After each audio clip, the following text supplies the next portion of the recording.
Paz do Senhor Jesus. Você trouxe aí, vamos ficar de pé um pouquinho? Às vezes a gente vem para o culto, né? Uma conferência incrível como essa que vocês estão vivendo aí desde cedo. Mas eu queria trazer uma palavra de renovo para a gente ter um novo momento de adoração nesse lugar. Meu Deus. Ainda temos alguma coisa para o culto aí, não? Ainda temos gratidão, ainda temos uma consciência de fé que Ele ainda pode fazer algo maravilhoso nesse tempo. E eu estou muito feliz de ter sido convidado novamente a estar aqui com vocês. Nós trouxemos sim alguma coisa para o culto hoje. Trouxemos alegria, trouxemos rendição, trouxemos uma confiança, uma esperança, uma expectativa linda em Deus. Eu não sei como é que tem sido a tua vida, que desafios que você tem enfrentado. Pois eu não sou diferente nem um pouco, tenho um monte de desafios. Aí já há 2 dias que estou no ambiente hospitalar com a minha sogra, é uma guerra pela vida dela, uma mulher incrível, um dos corações mais incríveis que eu conheço. E a casa treme um bocadinho, né? Mas a Bíblia diz que na presença do Senhor até a tristeza salta de alegria. Né? Louvado, engrandecido, exaltado seja o teu nome, Deus, tu és santo. Eu quero ver a glória de Deus, eu quero ver a glória de Deus derramada na nossa vida, na nossa família, no meio dos nossos parentes, no meio dos nossos negócios. Eu creio que quando a gente adora a Deus, o Espírito dele nos entrega uma nova mentalidade, renova os nossos pensamentos, nossas emoções. Eu creio que a exposição às Escrituras promove curas progressivas, curas definitivas, curas instantâneas.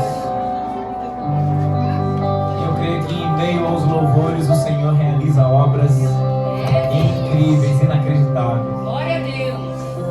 Vamos cantar isso. Eu vejo a glória do Senhor nesse lugar. Amém?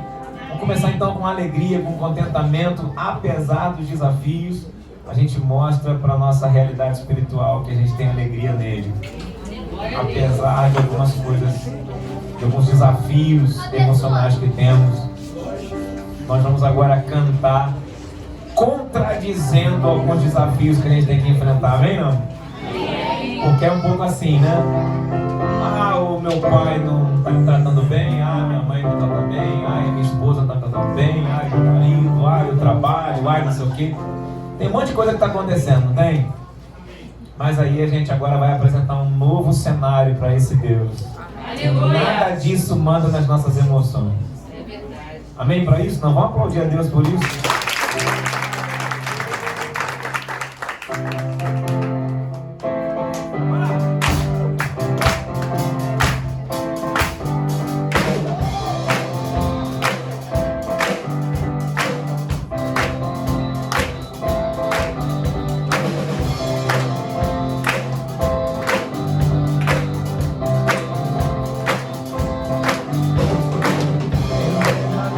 Senhor aqui,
Cauã, senta aqui na frente da Tainá. Senta aqui, meu. Lucas, senta aqui. Onde? Lucas.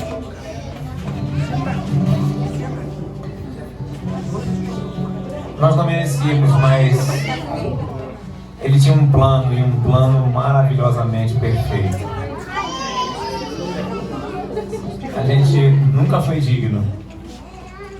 Ele sempre foi digno. E Ele colocou diante de nós a vida e nós a rejeitamos. Meu Deus! Mas hoje estamos aqui para dizer para Ele que nós aceitamos o sacrifício dele, nós aceitamos o amor dele, nós aceitamos a sua ressurreição e nós aceitamos que ressurreto Ele é, vivo Ele é e nós somos com Ele, amém? Nós somos com Ele. A canção diz assim: um plano para salvar, um pacto para selar, silêncio no céu, dias de salvação, encheu seu coração, Ele nem hesitou.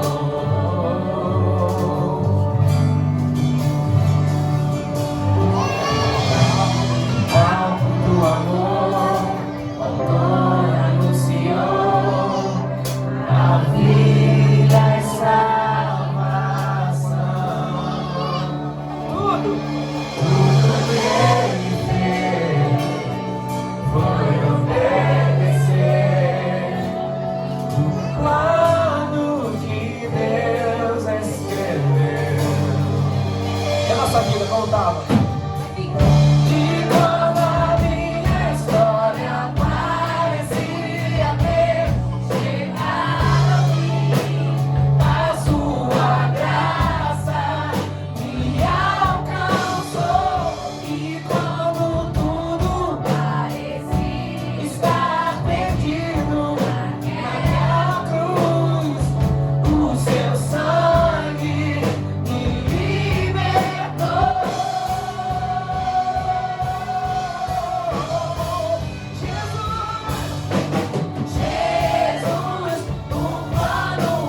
Glória. O mais doce amor preferiu ficar comigo aqui. Glória a Deus. E mesmo com todo o universo, ele quis morar em mim. Tudo que tem é meu, sou tão pequeno, ele é Deus. Enquanto eu viver, vou te louvar, com tudo que em mim te exaltar. Tu és meu tudo.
desespero me tomar, por mais pressão que seja, a situação, o controle ainda está na palma de suas mãos. Eu tenho Deus, diga.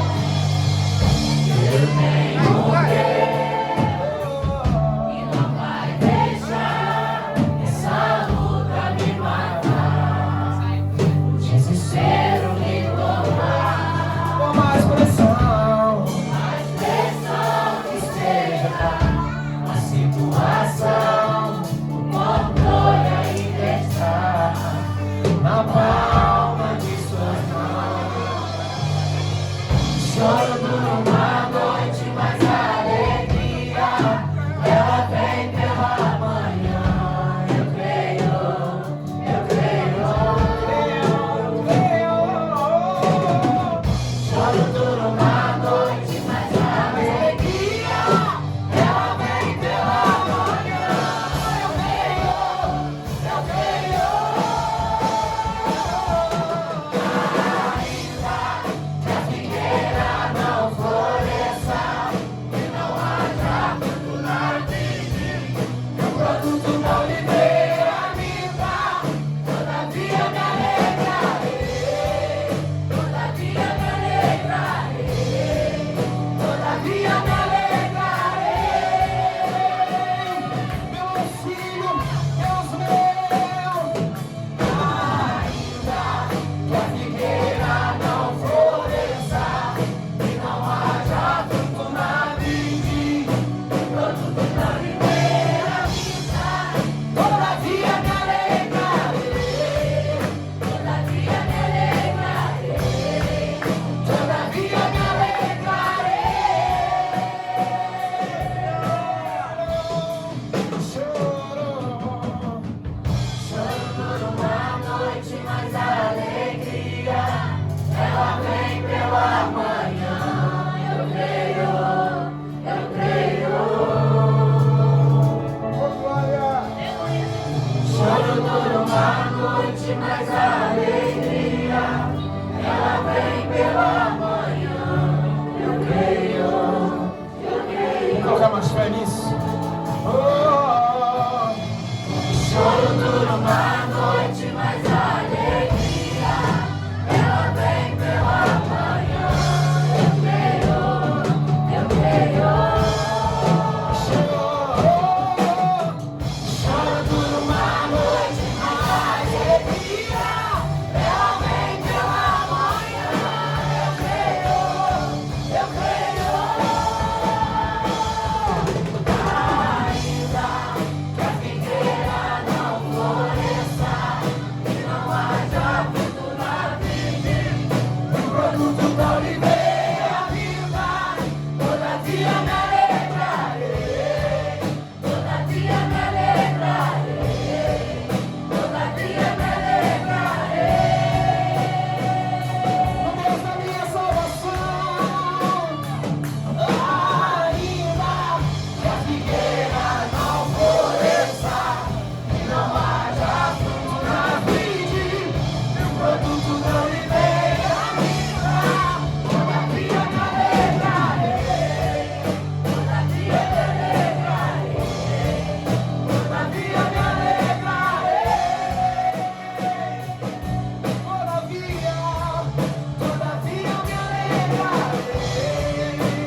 somos como aqueles que só fazem barulho. Como Paulo diz, sino que retine. Apenas sinos que retinem, sinos que fazem barulho nos templos. Nós somos aqueles que amam, nós somos aqueles que refletem Cristo na sociedade. É bem verdade que talvez não tenhamos conseguido fazer isso do jeito que Jesus pediu. Mas se a gente se render um pouquinho mais, todos vão saber que podem contar com o amor revelado em nós. O amor dele revelado em nós. Na verdade, se nós nos esforçarmos um pouquinho mais nesse lugar de redenção, nesse lugar de rendição, todos vão sentir esse perfume. O perfume da graça, o perfume do amor, o perfume da justiça, o perfume da paz. Todos vão ouvir o barulho dessas águas que não cessam. Todos vão ver a imagem dele refletida em nós. Romanos 8:29 vai falar sobre isso, que aprove a Deus que por seu propósito refletíssemos a imagem do Filho dele. Se esse é um propósito real de Deus, explícito na palavra de Deus, o que está faltando para a gente de fato refletir esse Cristo? A começar entre nós aqui, no nosso meio. Às vezes a gente acha que a gente está fazendo tudo que a gente tem que fazer, porque as tarefas intradoutrinárias, as tarefas dentro de uma igreja, podem nos distrair acerca dessas coisas. É fácil perceber que uma tarefa está tomando conta da divindade quando alguém me toma a tarefa que eu tanto gosto de realizar dentro de uma igreja. E se aquilo me fere, se aquilo me faz mal ao ponto de eu nem mesmo conseguir mais estar em comunhão com os irmãos, com a paz devida, com a paz esperada, significa que aquela tarefa era talvez um semideus, talvez uma divindade para mim. E que me tirar daquela tarefa eu me torno alguém não desejável. Não nós. Não nós. Me tira da recepção hoje, amanhã eu estou limpando o banheiro, depois da manhã eu estou servindo café, depois da manhã eu estou fazendo alguma coisa. Não sei. Mas não é isso. Isso aqui entre nós é só um treinamento para que a gente lá fora consiga explicitar essa comunhão para o mundo. O mundo não conhece. O mundo só conhece através de mim e de você. A cidadania do reino de Deus só é conhecida, só se faz conhecida quando eu e você deixamos isso explícito. Pelo menos entre nós, que a gente consiga treinar esse lugar de devoção. Eu acredito que a gente pode treinar assim. Volta e meia, pastor, pede pra gente fazer umas coisas, a gente não entende, né? Mas a gente precisa obedecer mesmo sem entender. Aconteceu isso com Naamã. Naamã não quis obedecer, dar os 7 mergulhos lá no Jordão, ele não quis, porque ele fantasiou uma cura. Do jeito dele, o profeta ia vir, dar um banho de óleo dele, fazer uma oração impetuosa, não é assim? É isso que eu te digo, né? Muitos milagres na nossa vida acontecem porque obedecemos coisas muito simples. Porque estamos atentos a obedecer movimentos simples, a tomar decisões simples, atitudes simples. Essas mesmas atitudes podem fazer com que um grande milagre aconteça. Mas a gente quer que o processo também seja milagroso, extraordinário, mas não é assim que funciona. Coisas muito simples produziram coisas grandes. Uma mulher sangrando há 12 anos e gastou tudo que tinha. E aí na hora que não tinha mais nada para investir na sua cura, ela vai naquele lugar onde nunca se esgotam as coisas. Ela vai em Cristo. O céu não tem alteração cambial. No céu não tem escassez. O céu derrama o tempo todo e nunca cessa de derramar. E quando ela coloca toda essa expectativa, crendo que de fato ela ia ser curada, Deus atende a expectativa dela. Mas sabe por quê? Porque o culto racional dela, o Adonai, o cultus, começou muito antes dela tocar na orla das vestes dele. Meu Deus. A gente vive um mar de petições, mas não temos, talvez, entrando no tema da conferência aqui, eu diria que é necessário mudar a nossa perspectiva de adoração, porque a gente precisa ter uma vida de adoração para poder também colecionar uma vida de milagres. Uma vida de adoração talvez diminua uma vida de petições. Eu muito adoro, então eu pouco preciso pedir. Eu muito adoro e Deus me surpreende. Mas se eu precisar pedir, eu o adorei primeiro. Em Mateus capítulo 8 vai falar sobre um leproso. Jesus, um pouquinho antes, fala que a multidão o perseguiu, indo até em direção a ele, mas a Bíblia vai dizer que Jesus fugiu daquela multidão e foi para um lugar alto e solitário para orar. A multidão não foi. A multidão tinha um problema com o negócio de subir montes. Lá atrás Moisés falou sobre isso. Quando Moisés desceu do monte com as tábuas da lei, Deus falou para ele: avisa o povo quando você chegar lá que eles vão poder subir o monte para me buscar. Aí o povo respondeu que teve medo. Não, nunca ninguém ficou na presença de Deus e continuou vivo, né? Então os caras tinham um problema com se separar para buscar Deus. Aí Jesus sobe o monte sozinho. Aí no capítulo 8 de Mateus vai dizer que Jesus, ao descer do monte, a multidão foi atrás dele. E no meio da multidão apareceu um leproso, que não se apresentou como leproso e corria risco de ser morto, apedrejado. Lembra disso, não? Existia uma lei, né, uma jurisprudência legal naquele tempo, que dizia que se um leproso se aproximasse de um povoado, de uma cidade, sem se anunciar, que estavam todos habilitados a pegar um pedregulho e lançar nele até ele morrer. Que coisa terrível, não? E arriscando a vida, aquele leproso se mete no meio do povo atrás de Jesus e chega até Jesus. A Bíblia diz que quando ele chega diante de Jesus, ele o adora.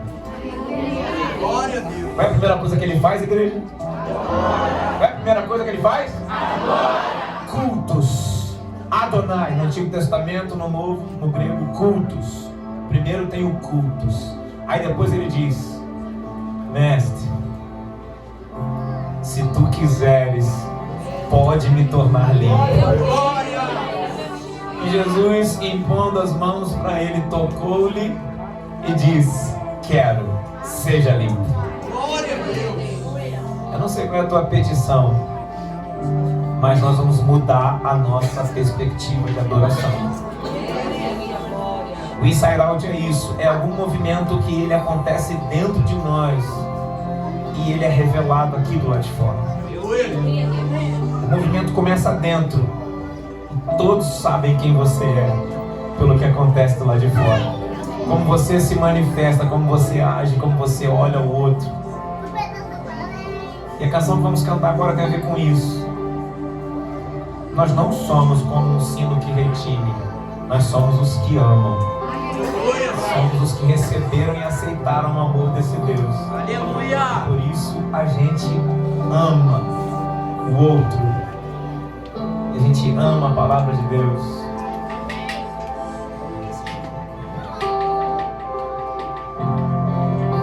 Espírito Santo, eu não sei viver sem tua presença, não há vida.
Deus. Deus, aleluia, Pai. Deixaram os vigias.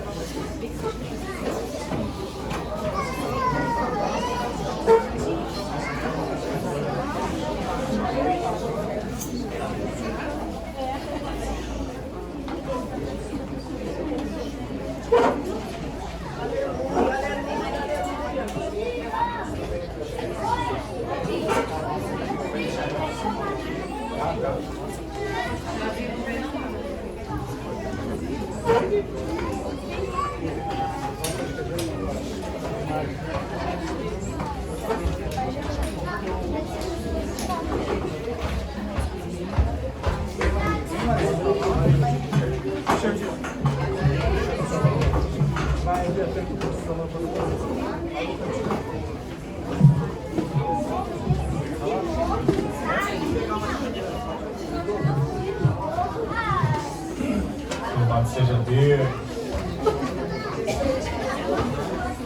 Aleluia. Já vai abrindo sua Bíblia aí em Marcos capítulo 7. A partir desse texto aqui a gente vai fazer uma... Marcos capítulo 7.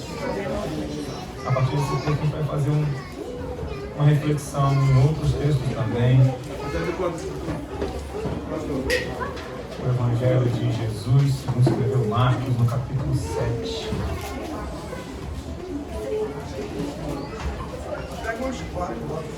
Como eu amo a Bíblia. E vamos ver a partir do verso 5.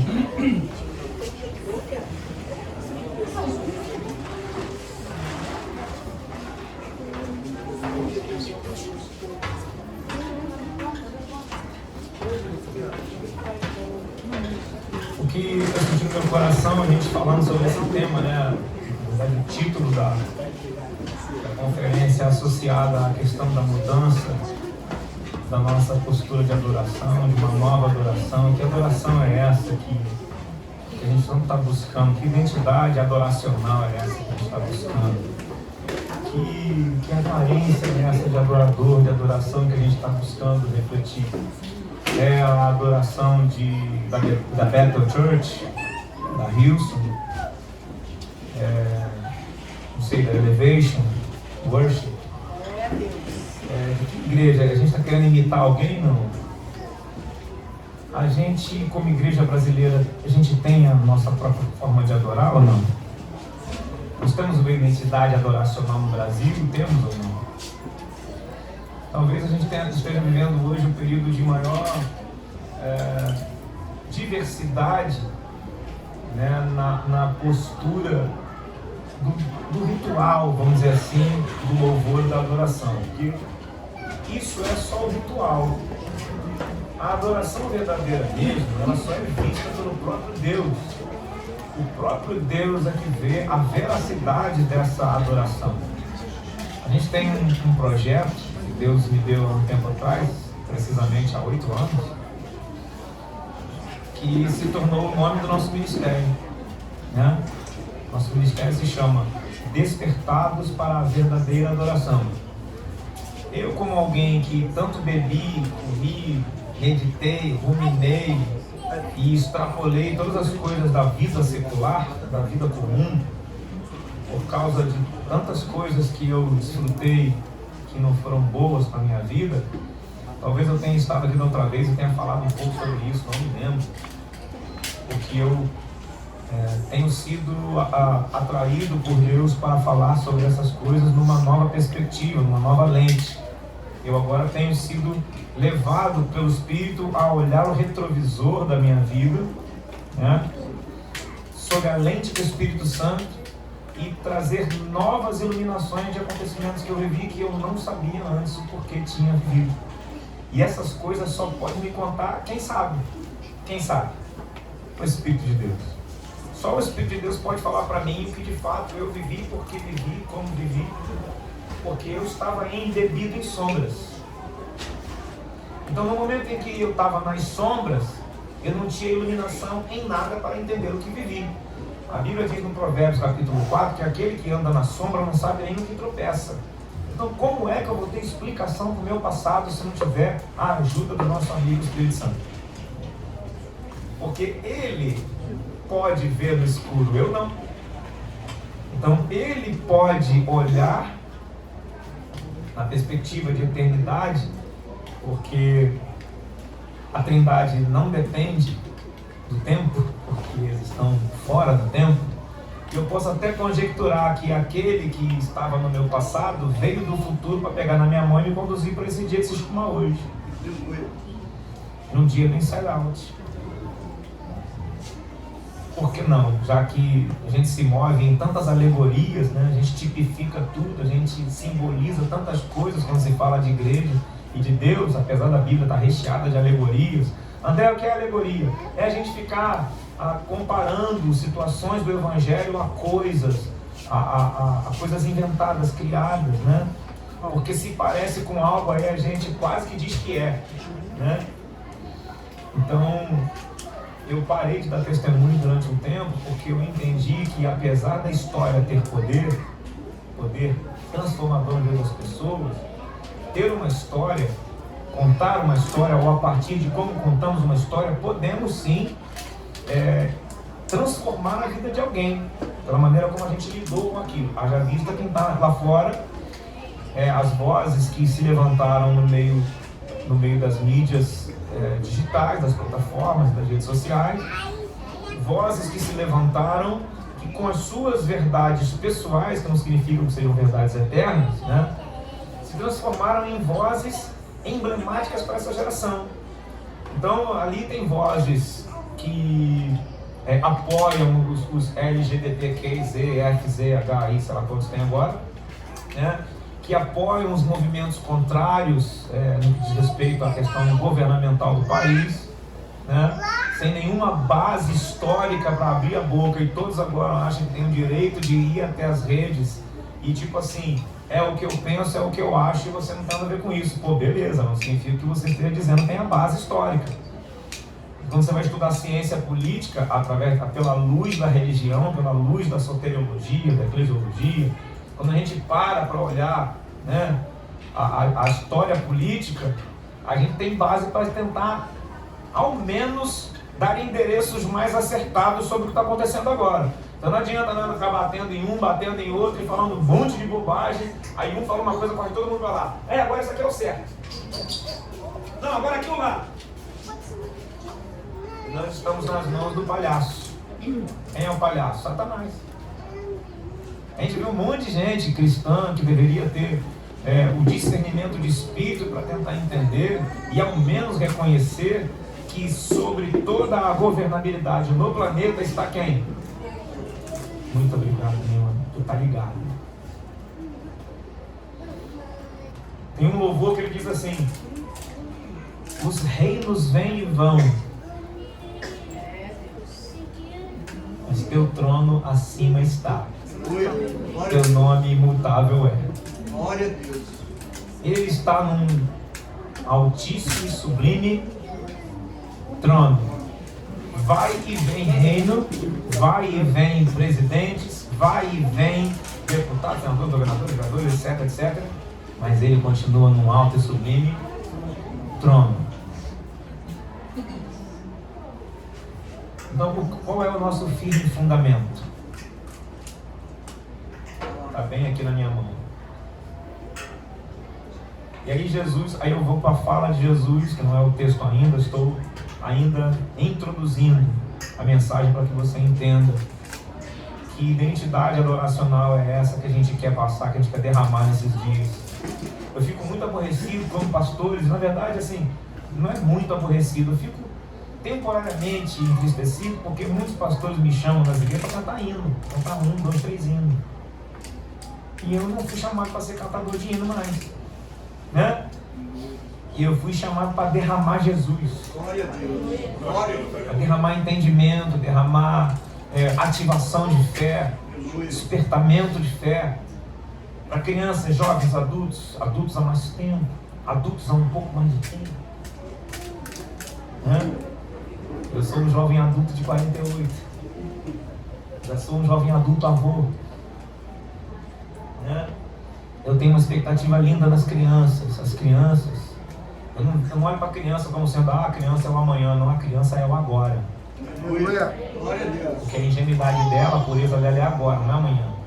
Então não vejo, a criança é o amanhã. Não, a criança é o agora. Porque o que eles têm agora, não é amanhã. Amanhã eles vão ser adultos, endurecidos como nós. E acho que extrapolei.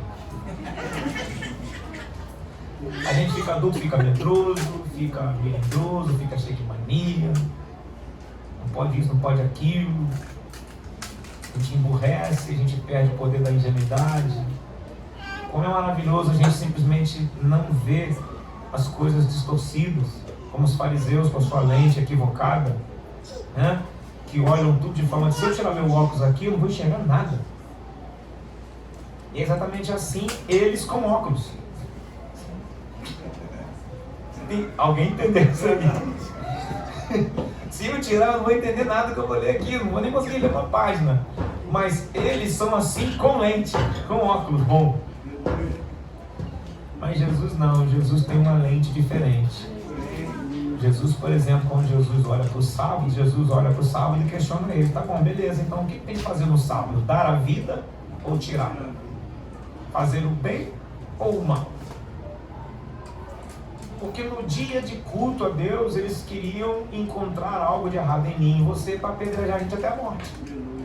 Então no dia de vida e culto racional a Deus, no dia que a gente mostrava a toda a humanidade que a gente era do Senhor, eles queriam matar pessoas que estivessem em desacordo com a lei. Porque para eles o dia do culto ao Senhor era um dia só de ritual. A gente também é assim? A gente também está só no ritual? A gente ama o ritual do louvor, o ritual do encontro. Tudo isso transforma-se num ritual também. Quando é que eu vou entender que não está só no ritual? Porque eu vou além do que está prescrito, eu vou além do que está ordenado. Que Jesus falou, vocês falam obras maiores que essa. Glória a Deus. Primeiro a gente aperfeiçoar o processo e transformar tudo isso em algo muito mais poderoso, a gente empobreceu tudo. A nossa adoração agora se restringe a gente pegar, né, tocar 4 acordes, ficar repetindo a frase 10 vezes, igual um mantra, né, porque a gente está olhando para outros ministérios que são assim e a gente abriu mão de louvores incríveis que cantamos até a década de 90. Porque a gente quer imitar eles. E sabe o que eles falam lá? Vai lá e pergunta para eles o que eles acham. Eles acham que a gente é o máximo. Eles acham que a gente está num outro nível, muito acima do deles. Quando você conversa com um americano sobre a nossa fé, eles dizem que a gente está muito mais além. Eu fico, nossa, como esses caras são humildes. Eles olharem para nós e verem a gente além, é porque eles estão olhando só para a nossa pentecostalização. Se é que você entende. Né? E eu não tenho problema com o profético e com o pentecostal, muito pelo contrário. Eu sou batisbleia. Entendeu? Eu sou esquisito. Pode dar glória o dia inteiro, dar aleluia o dia inteiro. Se eu estou lá, meu pastor está pregando lá, eu solto um glória a Deus que enche a igreja. Ih, André Leão está aí. Aleluia! Oh glória! Aí o pessoal, ih, André Leão está na casa. Porque é o mínimo que a minha alma sente, é de glorificar e adorar o tempo todo. Aleluia, Jesus. Eu não preciso imitar ninguém, eu tenho um desespero de alma por deixar com que a minha autoralidade espiritual resplandeça. Amém. Deus me deu uma para eu vivê-la, para eu andar nela, não preciso andar na autoralidade espiritual e social de outros. Aleluia. Hoje está muito na moda as pessoas andarem na autoralidade ministerial do outro. Você olha para algumas mulheres pregando, elas têm um vestido igual, usam um tal do boot, do cutunfla, como querem chamar, porque uma certa irmã usa um vestido assim, um cabelo meio assim e um coturno no pé. Ou um tênis grande bem bruto. E aí é um monte de ministério que igual, que usa o mesmo tipo de vestido, o mesmo tipo de boot. Caramba, cadê a sua autoralidade? O Jesus que é Jesus, o Espírito Santo que é o Espírito Santo, respeitou os evangelhos aqui e deixou cada um falar com sua autoralidade. Tem 4 autores aqui, Mateus, Marcos, Lucas e João. A Bíblia respeitou a autoralidade de cada um deles. Eles falam dos mesmos fatos, da maneira como olhavam a sociedade da época. Mas a gente não consegue agir assim porque Deus colocou no seu coração um desespero de alma de adorá-lo. E isso não tem uma convenção. Aleluia! Glória a Não Deus! tem uma norma de adoração para você e para mim. Glória a Deus! Não é porque o da Bethel não é melhor, o da Gateway de Dallas não é melhor, e tantas outras. Não é da Bethel Church, da Open Room. Os ministérios são ministérios que estão andando na sua própria autoralidade e por essa razão estão chamando a nossa atenção. Porque eles estão sendo eles mesmos, mas a gente não. A gente já chamou a atenção quando a gente era do nosso jeito. Chamamos a atenção do mundo inteiro. Mas aí agora, se a gente tocar igual a eles, cantar igual a eles, e a gente agir como eles, a gente está abrindo mão da nossa autoralidade, da identidade adoracional que Deus já nos deu muito antes da fundação do mundo. E eu estou no campo só da liturgia e da doutrina, do ritual, para que você entenda que o que a gente quer está além das paredes aqui. A adoração, a mudança de perspectiva de adoração que a gente quer, já é uma reclamação antiga de Jesus e dos profetas. Desde o Antigo Testamento, Isaías fez menção disso, Isaías 26, Isaías 29. Aí Jesus vem em Marcos capítulo 7 dá o recado dele naqueles dias. E ele diz: depois perguntaram-lhe os fariseus e os escribas, versículo 5, Marcos 7. Por que não andam os teus discípulos conforme a tradição dos antigos, mas comem com as mãos por lavar?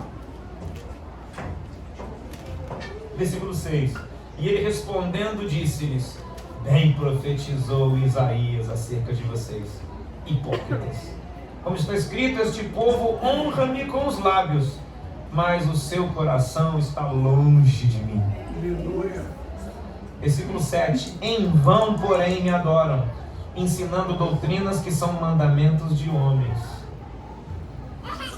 Porque deixando o mandamento de Deus, retendes a tradição dos homens, como o lavar dos jarros e dos copos, e fazem muitas outras coisas semelhantes a essa. Vou ficar por aqui. E eu queria trazer uma definição para você aqui sobre percepção e uma definição sobre motivação. Eu acho que não tem como a gente redescobrir a nossa identidade sem a gente olhar para o que é perceber e para o que faz com que a gente se mova para adorá-lo. Vamos combinar assim? Percepção, se eu for olhar para o dicionário Aurélio, vai dizer assim: a faculdade de apreender, de reter, por meio dos sentidos ou da mente, ou consciência de alguma coisa ou pessoa que exista ou tenha deixado de existir. A impressão ou intuição, a ideia central aqui é nos provocar a perceber, a reter e a refletir, a meditar no que está como objeto da compreensão, de ruminar a palavra de Deus, examinar criteriosamente e por fim aplicar em nossa vida prática tais percepções.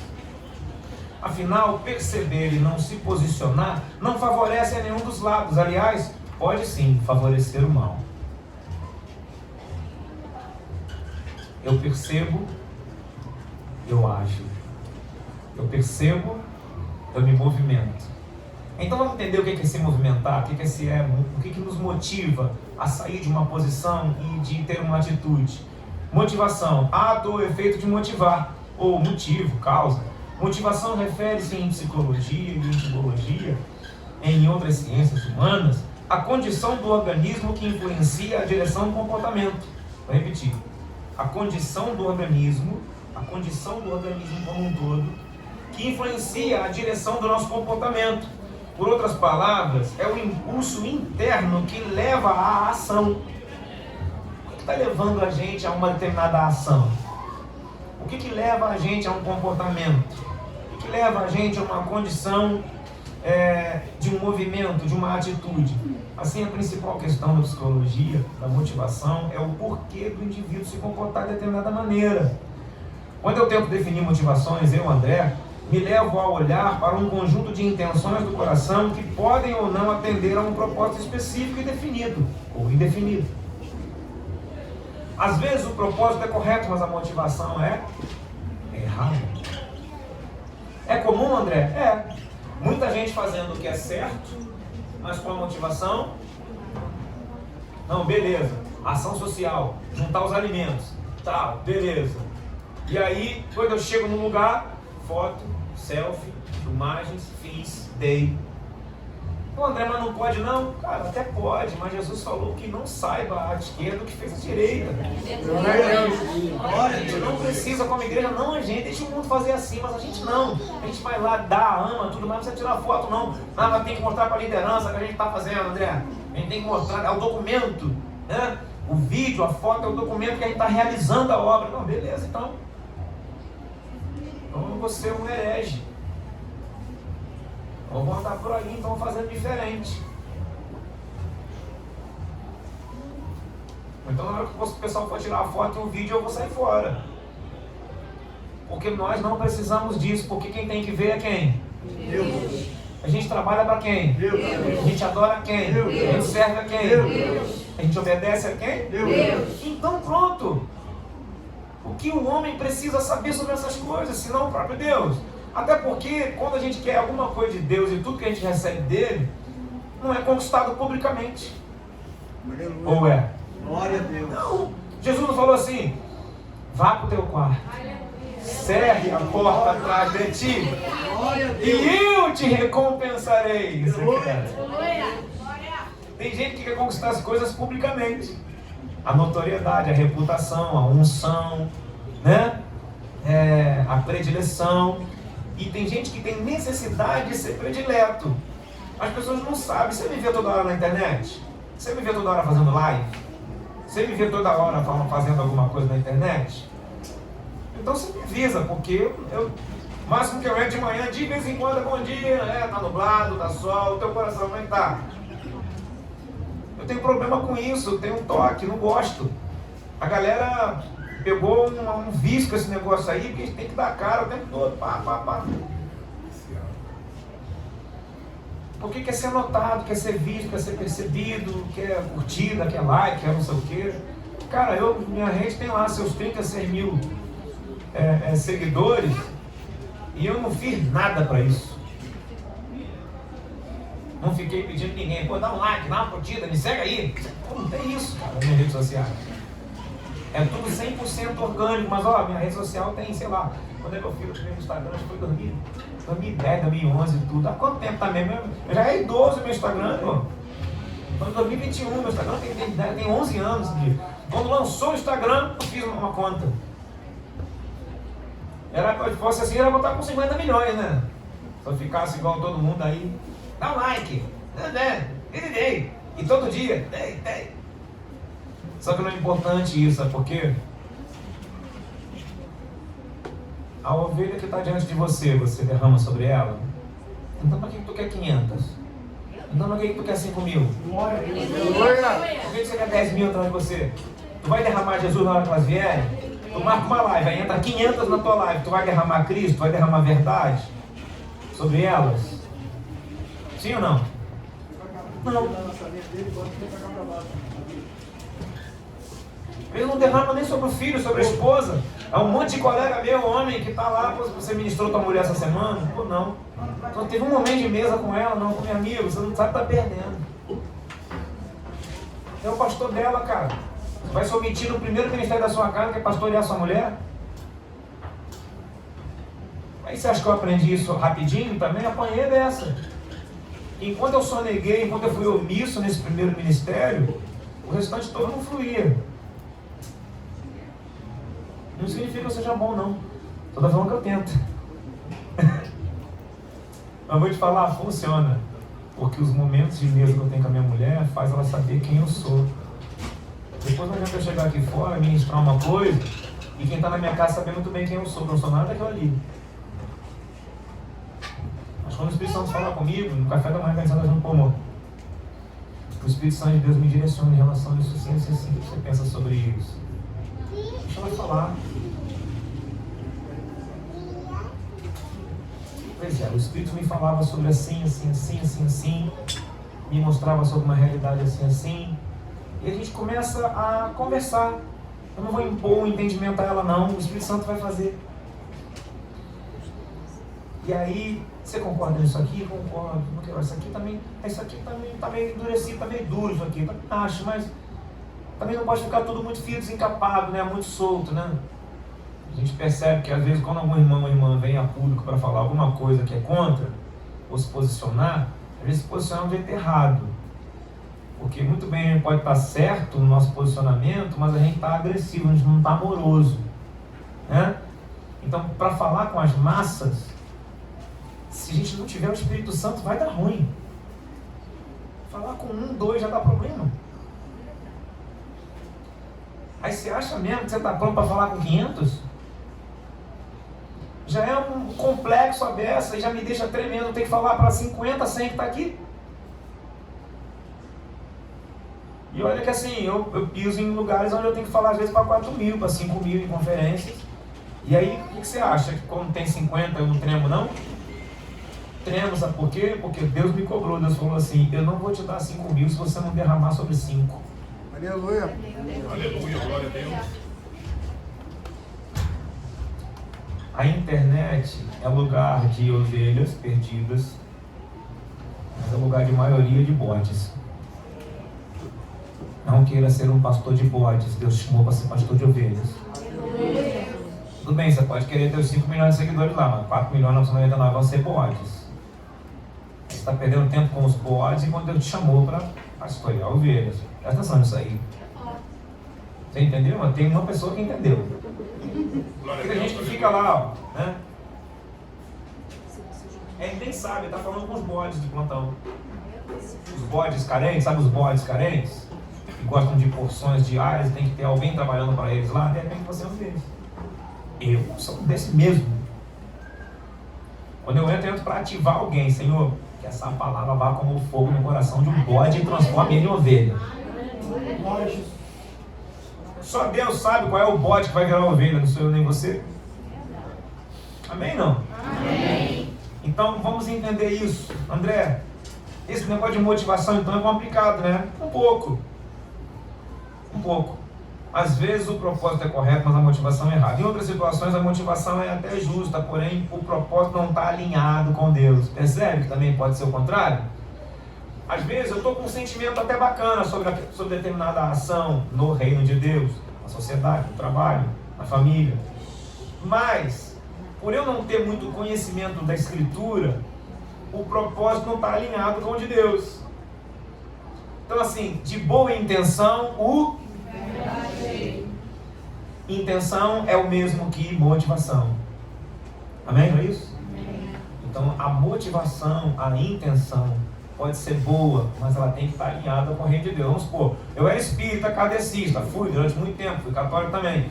Na hora de ser generoso, de ajudar as pessoas, a gente achava que isso levava para a salvação. Eu achava que era só fazer o bem que estava salvo. Ou seja, eu podia comprar a oportunidade de entrar no céu só dando sopa todo dia. Era um tal de sair um monte de gente vestida de branco dando sopa em todo lugar, de ponte, de marquise.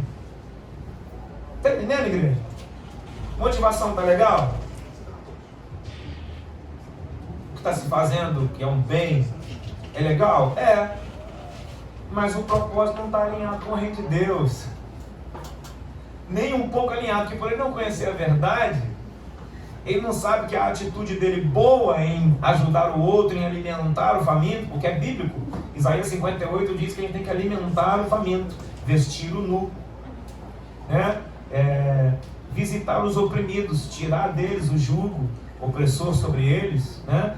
Acalentar seus corações com uma palavra verdadeira, olhar a vida do órfão, da viúva, favorecê-los em algo. A Bíblia diz que quando eu entro nesse lugar de serviço, olha o que a Bíblia diz: quando eu entro nesse lugar de serviço, prontamente surgem as minhas curas. Depois a gente vai abrir lá Isaías 58, você vai ver que está escrito exatamente assim. Ainda diz mais: diz que a minha luz vai irromper como a alva.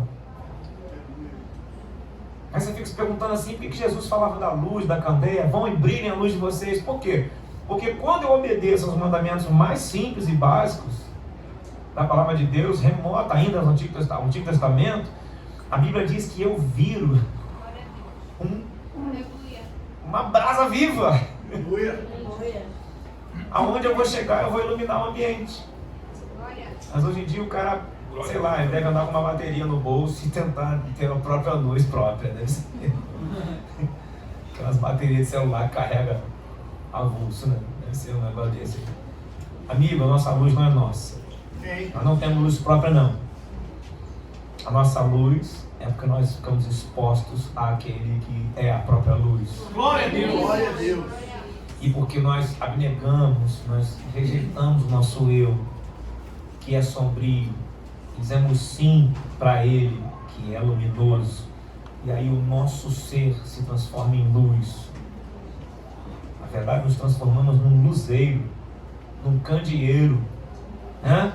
Jesus fala, o lampião vai colocar debaixo da cama, onde só vai iluminar a teia de aranha e outras coisas mais, e a poeira que a gente não varreu tem um tempo, ou tem que ficar num lugar alto para iluminar o ambiente? Assim é a sua vida e a minha vida. A gente tem que estar num lugar alto, brilhando muito, num lugar até de visibilidade, sim, para que a gente alcance mais gente. Mas deixa Jesus fazer isso, deixa Jesus fazer assim contigo. Aleluia!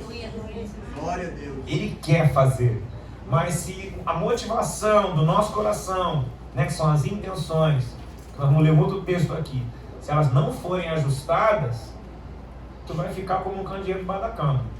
Vai só fazendo barulho, como um sino que retine, mas todo mundo está vendo que a vida como cristã é falsa, é rasa.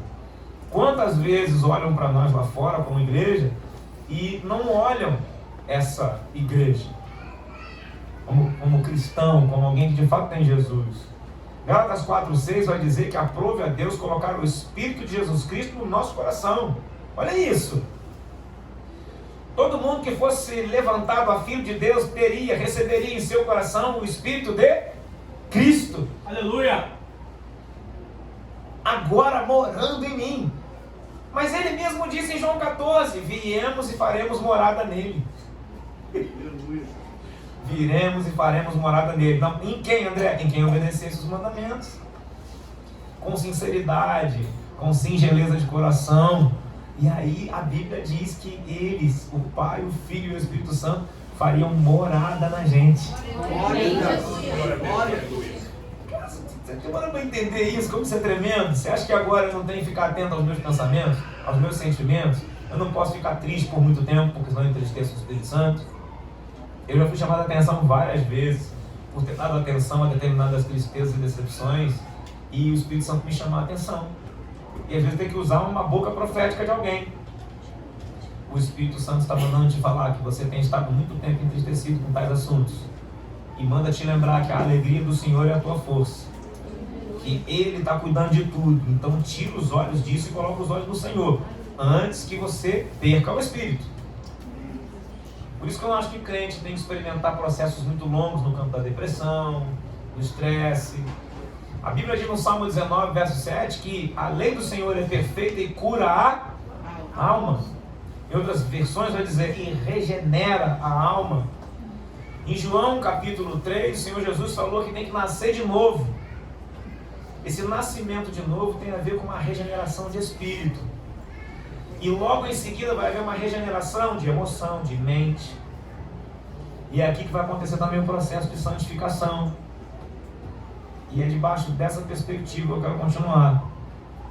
As pessoas reconhecem que de fato adoramos o Senhor e que fazemos isso de maneira sincera e verdadeira quando as nossas atitudes denunciam isso. Aleluia, Jesus!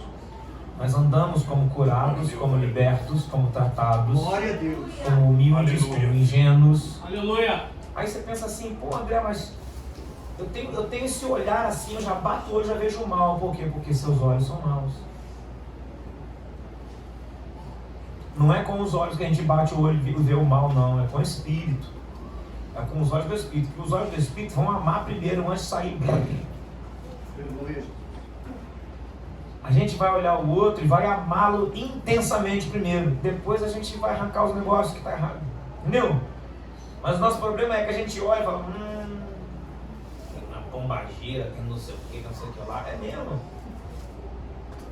Tá, isso vai fazer a respeito. Vai botar a mão na cabeça sem perguntar para o Espírito Santo? Tem que fazer? Não. A batalha espiritual não se vence assim. Isso aí é carnal.